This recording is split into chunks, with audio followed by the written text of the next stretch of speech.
Okay, so once again, good day. No, I just want to give you a background of what we're going to discuss for the entire semester. No, so information assurance and security are a vital aspect of managing and protecting the vast amounts of data that your organizations rely on today. No, at its core, information assurance involves ensuring that data is trustworthy, no? Accurate, and accessible to authorized users when needed. No? While security focuses on safeguarding this data from unauthorized access. So breaches and other cyber threats in an age where data breaches and cyber attack, no, are increasingly common. No? Maintaining robust information assurance and security practices is essential for organizations to protect their assets, no, reputation, and the privacy of your stakeholders. So, the field of information assurance and security encompasses in a wide range of practices and technologies, no, designed to protect data throughout its life cycle. No, this include everything, no, from the implementation of a strong password and encryption techniques to the establishment of comprehensive security policies and incident response plans. So, through adopting a multi-layered approach, no, organizations or company can create a resilient defense against potential threats, ensuring that their information remains secure even in the face of sophisticated cyber attack. And I think no regular training and awareness programs for employees also play an important role in this effort. No, as human error is often a significant factor in security breaches. So beyond the technical measures, information assurance and security also involve a strategic component, no, where organization assess risk, develop mitigation strategies, and continuously monitor and adapt to the evolving threat, no, landscape. So this proactive approach, no, is vital in a digital world where cyber threats are constantly changing. So through prioritizing information assurance and security, organizations not only protect their data but also build trust, no, with customers, partners, and other stakeholders, fostering a secure and reliable digital environment. Security is fundamental need for individuals in society, no? Essential for the flourishing of human potential and the stability of communities. As its core, no, as its core, security provides a sense of safety, no, and protection from various threats, ranging from physical harm to psychological stress. Without security, individuals cannot effectively pursue their goals, form meaningful relationship, or contribute to the broader community. No? So these basic requirements for safety underpins many aspects of human life, influencing in everything from daily routines to long-term aspirations. In personal life, no, I believe, no, security foster a stable environment where individuals can thrive. No, when people feel secure, let's say for example, if you feel you're secure, you are more likely to engage in productive activities, seek education, and pursue your career without the constant fear and danger. And this sense of stability allows for personal growth and development, no, enabling us to reach our full potential. Conversely, the absence of security can lead to chronic stress, mental health issues, and a decline in overall well-being, severely limiting opportunities for personal advancement. On a societal level, security is, of course, important to maintaining order and fostering economic growth. No? Because stable societies are better equipped to provide essential services such as sa healthcare, no? Sa education, our infrastructure, which are vital for the well-being of their citizens. So, economic activities flourish in secure environments, attracting investment and promoting innovation. So when communities feel secure, they can focus on long-term development and prosperity rather than being preoccupied with immediate survival. Because again, security also plays an important role in fostering social cohesion and trust. In secure communities, people are more likely to trust their neighbors, institution, and government. And this trust is the foundation of social capital, which facilitates cooperation and collective action. So when individuals feel secure and safe, no, they are more inclined to participate in community activities, volunteer, and support one another, leading to a more resilient and connected society. So lack of security, on the other hand, breeds fear, suspicion, and division, undermining social bonds and creating a fragmented community. The need for security is deeply embedded, no, in the human psyche, no, influencing behaviors in decision-making processes. From, uh, from, from an evolutionary perspective, so the need for security has driven humans to develop complex social structure, technologies, and system of governance designed to protect individuals in groups. This intrinsic needs manifest, no, its contemporary life through various means such as law enforcement, emergency services, no, and national defense. Understanding and addressing the need for security is essential for creating environments where individuals and societies can thrive, ultimately contributing to a more humane and prosperous world.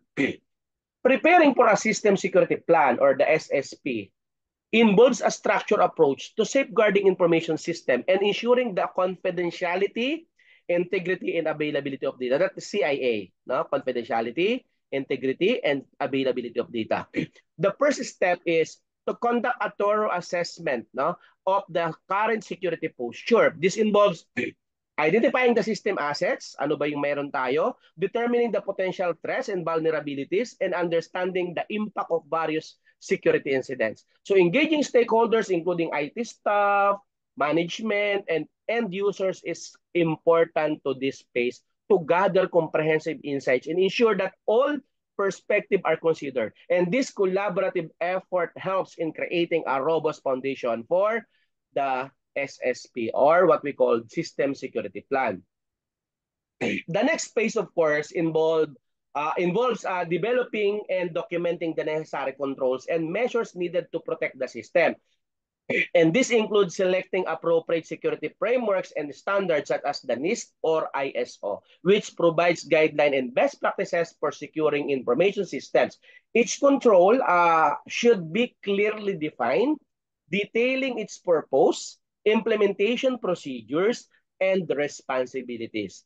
It's essential to ensure that these controls are practical, enforceable, and aligned with the organization's goals and resources. So additionally, again, as what I mentioned, regular training and awareness program for staff are important to maintain a high level of security consciousness and compliance, because the SSP should include a detailed plan for monitoring, reviewing, and updating your security measures. No, continuous monitoring helps in detecting and responding to security incident promptly and minimizing potential damage. Regular audits and assessment ensure that the security controls remain effective and relevant in the face of evolving threats. So the plan should also outline procedures for incident response and recovery. So ensuring that the organizations can quickly restore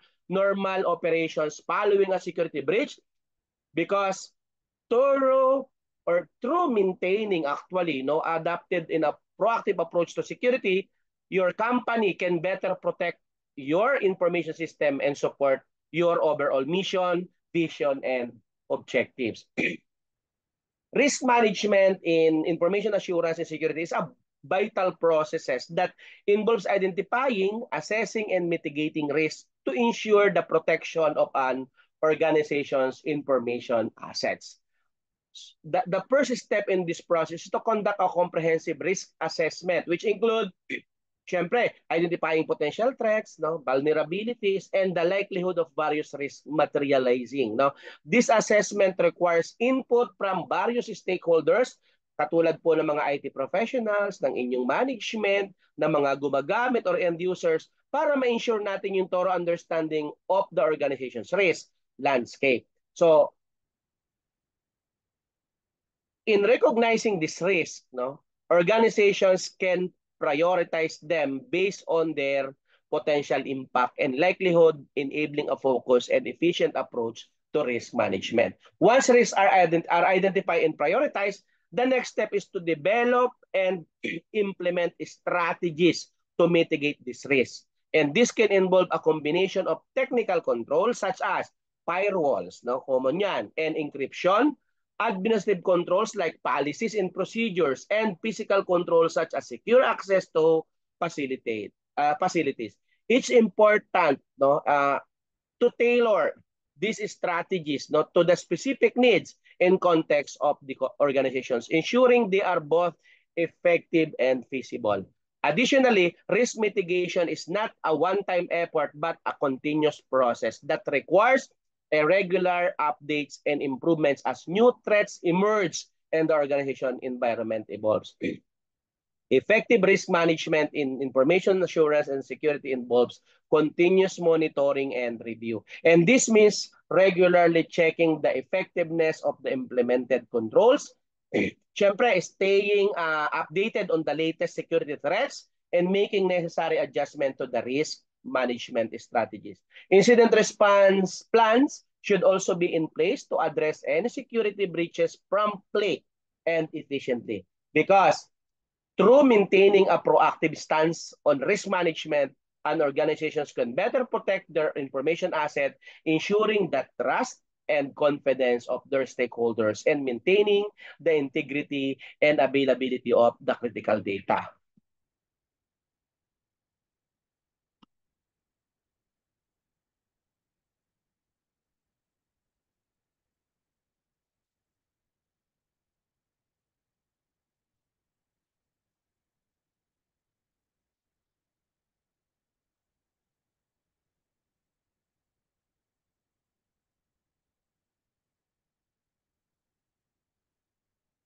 Okay. Now, maybe somebody are asking, no, why do we need to study information assurance and security? No? Now,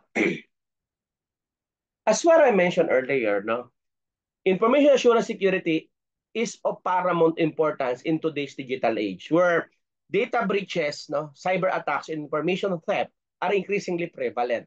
This field, no, is essential for ensuring the confidentiality, integrity, and availability of information, which are critical to the functioning of modern organizations and society at large. Number one, of course, is we need to understand information assurance security, especially in protecting sensitive data. Because information security or assurance and security helps protect sensitive data such as personal information, financial records, and intellectual property from unauthorized access and theft. And this protection is vital for maintaining privacy and preventive identified theft. Another is maintaining business continuity. Alam natin, cyber attacks can disrupt business operations, leading to significant financial losses and damage to reputation. Understanding information assurance and security prepares us, no, to implement strategies that ensure business continuity and minimize downtime, no, during security incidents. Of course, we need also to comply with the regulations because all industries are subject to stringent regulatory requirements regarding data protection. We have Data Privacy Act of 2012, we have Cybercrime of meron tayong E-commerce Act, meron tayong Freedom of Information, and so on and so forth. And we have, of course, the GDPR. No, we have HIPAA and CCPA. Knowledge in information assurance security helps organizations comply, no, with these regulations, avoiding hefty fines and legal consequences. A while ago, no, I'll give a little background about risk management. No, understanding risk management is a key component of information assurance security because this involves identifying potential threats, assessing vulnerabilities, and implementing measures to mitigate risk, thus safeguarding the organization's assets.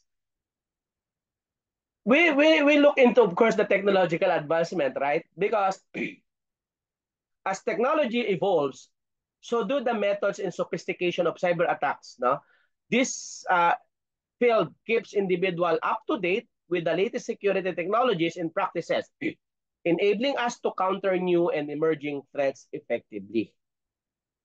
Cybersecurity is vital and important for national security, protecting critical infrastructure such as power grids, water supplies, and communication networks from cyber attacks. Professionals in the field play a vital role in safeguarding these essential services. Cyber attacks can have significant economic impacts, right? Because economic stability is another concern, from financial theft to disrupting market operations. Because information assurance security professionals help maintain economic stability by protecting financial system and the corporate data. Uh, Another thing is the career opportunities in the field. No? There is a growing demand for skilled professional in information assurance and security. This field offers diverse career opportunities in various sectors, including government, finance, healthcare, and of course, in technology. Again, organizations that prioritize information security are more likely to gain and retain public trust. No? Studying this field helps us develop the skills needed to protect data and ensure the organizations meet the expectation of their customer and stakeholders. Cybercrime of 2012, including hacking, nandyan yung phishing and ransomware attacks, is on the rise. Professional trained in information assurance security are essential for developing and implementing strategies to prevent and respond to these criminal activities and supporting innovation. No? Secure information systems are the backbone of innovation. In ensuring that data and intellectual property are protected, information assurance security enable companies or organizations to innovate and develop new products and services without fear of data breaches. Global connectivity. So the internet and digital technologies connect the world, making information security a global concern.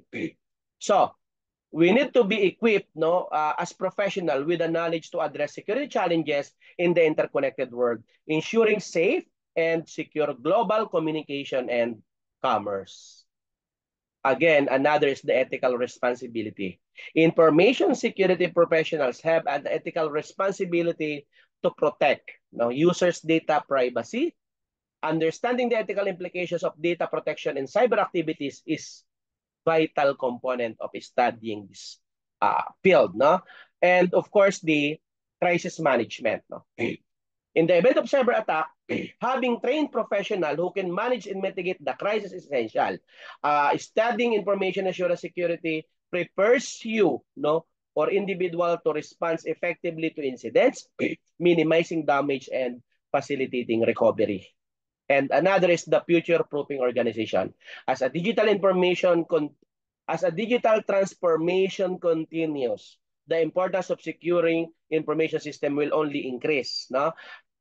So, in studying information assurance security, individuals and organizations can future-proof themselves against evolving threats, ensuring long-term protection and resilience. So, the entire coverage of our discussion, the study of information assurance and security is essential for protecting data, maintaining business continuity, ensuring compliance, managing risk, and supporting economic and national security, because it offers numerous career opportunities and it is critical for fostering innovation, public trust, and global community. As the digital landscape evolves, the importance of this field will only grow, making it a vital area of study for individuals and organizations alike. Okay, so I think this is only the introduction for the entire semester content.